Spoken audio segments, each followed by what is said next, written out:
Bonjour tout le monde. Bonjour tout le monde. Alors aujourd'hui, on va toucher à un sujet qui est assez chaud et qui préoccupe beaucoup de personnes en ce moment. L'argent. Ça dit quelque chose? Écoutez, je dis en ce moment, mais c'est pas juste en ce moment, sauf que tout ce qui était là avant le mois de mars s'est accentué d'une façon exponentielle. Des commerces qui sont en faillite. Ça a toujours existé des commerces qui font faillite, mais là, c'est beaucoup de commerces qui font faillite, beaucoup de personnes qui perdent leur emploi, beaucoup de personnes qui sont super stressées à leur emploi et qui quittent eux autres mêmes parce qu'ils n'en peuvent plus. Euh, c'est quand même extraordinaire ce qui se passe en ce moment pour nous faire prendre conscience. C'est intéressant, pour nous faire prendre conscience qu'on est parti dans une mauvaise voie. Et je pense que Caroline pourrait continuer parce que Caroline est historienne, donc je pense que c'est un sujet qu'elle a étudié et qui pourrait être très intéressant comme réflexion. Oui, effectivement, parce que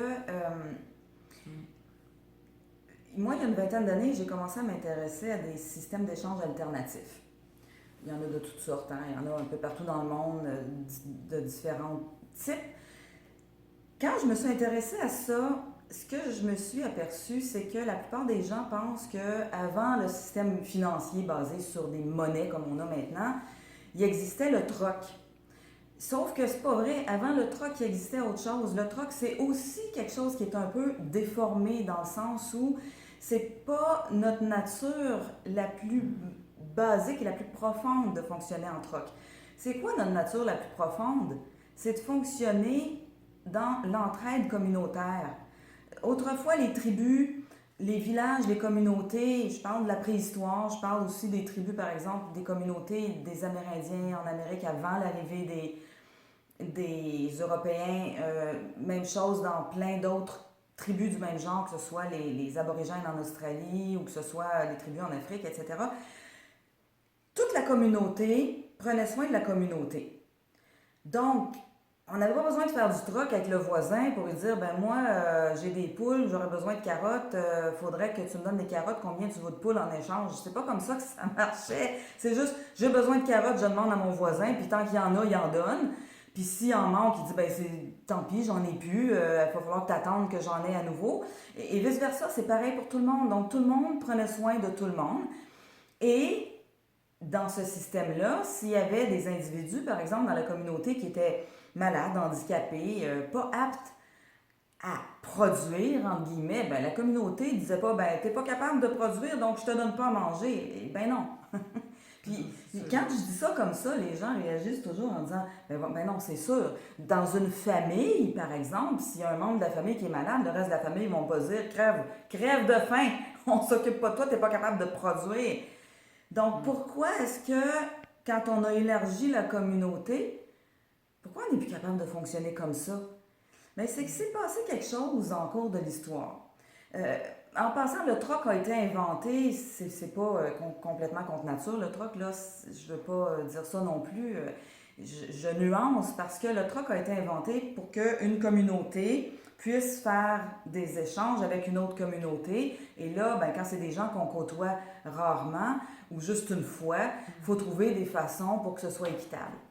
Là où ça commence à se gâter, c'est quand on a inventé des monnaies ou des moyens d'échange pour éviter de transporter. Parce que si je veux aller, par exemple, dans un village qui est à 100 km de chez nous, puis que moi, j'ai des carottes, puis que je veux, je sais pas, bon, je reprends mon exemple des poules, je veux des poules, je vais pas me trimballer sur le dos, surtout qu'à l'époque, il n'y avait pas d'automobile, hein, puis même pas de charrette ou de carriole.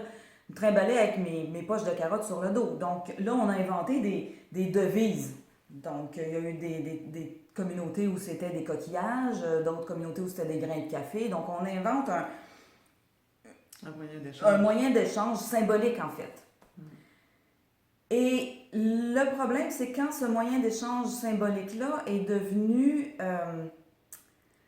c'est fait monopoliser par une petite communauté de banquiers. Donc, il y a eu au Moyen Âge des... Alors, je vais quand même faire un petit survol historique. Je ne veux pas prendre trop de temps là-dessus, mais c'est super intéressant parce que vous savez que la religion chrétienne interdisait de prêter contre des intérêts.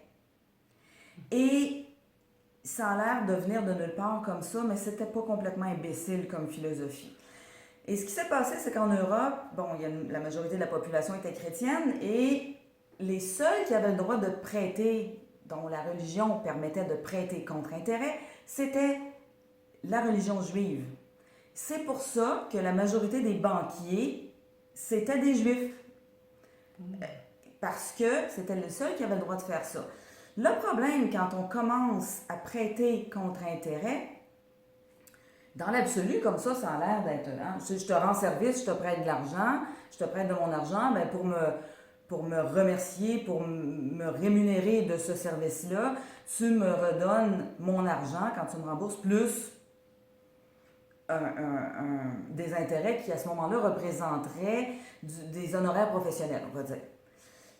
Le hic, c'est que les banquiers, très rapidement, c'est pas leur argent qu'ils ont prêté, c'est l'argent des autres. Si moi, je déposais de l'argent chez le banquier, on va dire que Dorothée, c'est la banquière, hein, je déposais mon argent pour qu'il soit en sécurité dans ses coffres.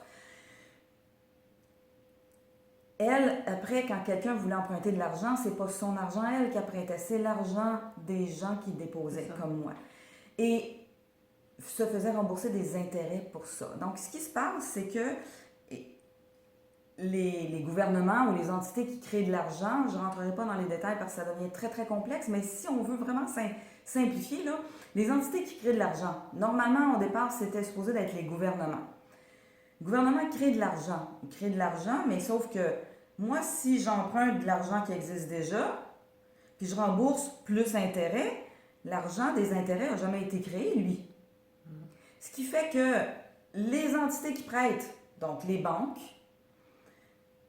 s'enrichissent de plus en plus, mais la population s'appauvrit de plus en plus parce qu'on donne de plus en plus d'argent. Donc, ces intérêts-là, c'est une espèce de ponction toujours vers les mêmes personnes ou les mêmes structures, les mêmes organismes. Ce qui fait qu'au bout de...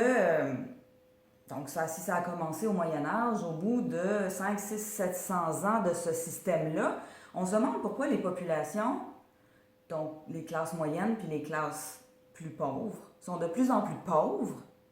Ils arrivent de moins en moins, puis les riches sont de plus en plus richissimes.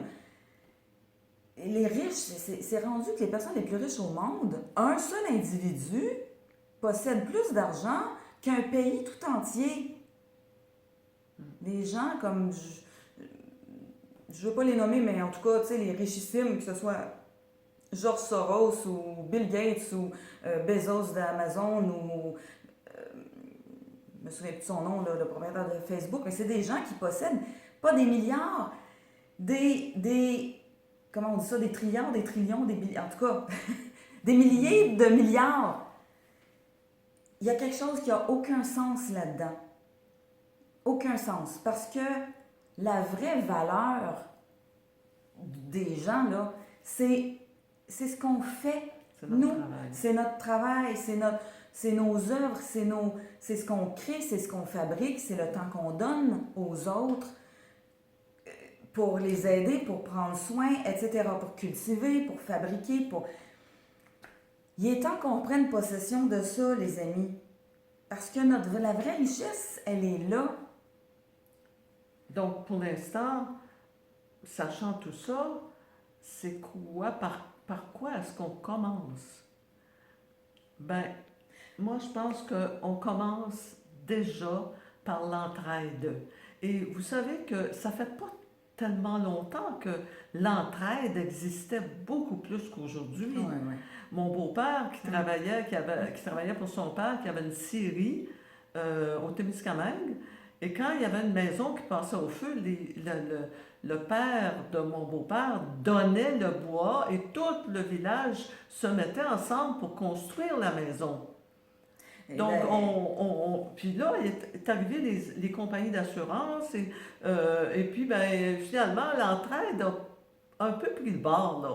D'ailleurs, je me souviens que mon grand-père, il disait, on n'avait pas besoin d'assurance, de compagnie d'assurance. À l'époque, notre assurance, c'était la communauté. C'est ça. Et Le nouveau monde, le nouveau monde doit absolument revenir à l'entraide. mm, Je vais donner notre exemple aussi à nous parce qu'il y a beaucoup de personnes qui sont travailleurs autonomes et nous en sommes. Caroline est travailleur autonome et moi aussi. mm, Et depuis le mois de mars, on n'a presque pas d'entrée d'argent.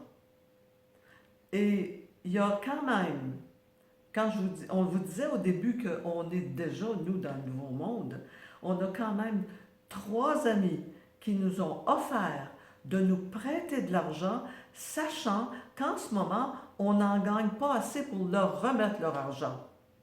Mais ils ont confiance. mm, Et nous, on a confiance que si on accepte d'aller dans le nouveau monde, tout va revenir correct.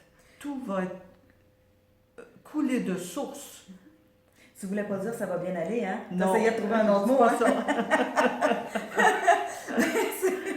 Mais en fait, la solution, c'est de revenir à notre mode de fonctionnement naturel, Ça. qui est pas juste l'entraide, c'est prendre soin les uns des autres de C'est ça. façon organique.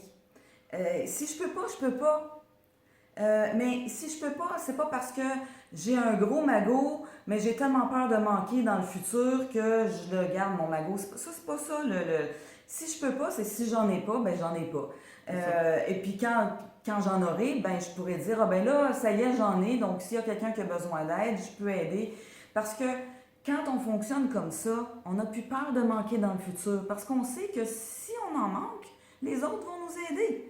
C'est un virage à 180 degrés, c'est pas compliqué. Encore là. Le nouveau monde, c'est pas la première fois qu'on le dit, hein, on en avait parlé sur un autre sujet. C'est un virage à 180 degrés par rapport à toutes les manières de fonctionner actuelles qu'on connaît depuis quelques centaines d'années. Tu sais, je ne sais pas si vous réalisez, mais l'humanité existe depuis au moins 400 000 ans. Puis, on s'imagine que la manière dont on a de fonctionner depuis 3, 4, 500 ans, ça a toujours été comme ça. C'est pas vrai. Oui, mais C'est pas vrai.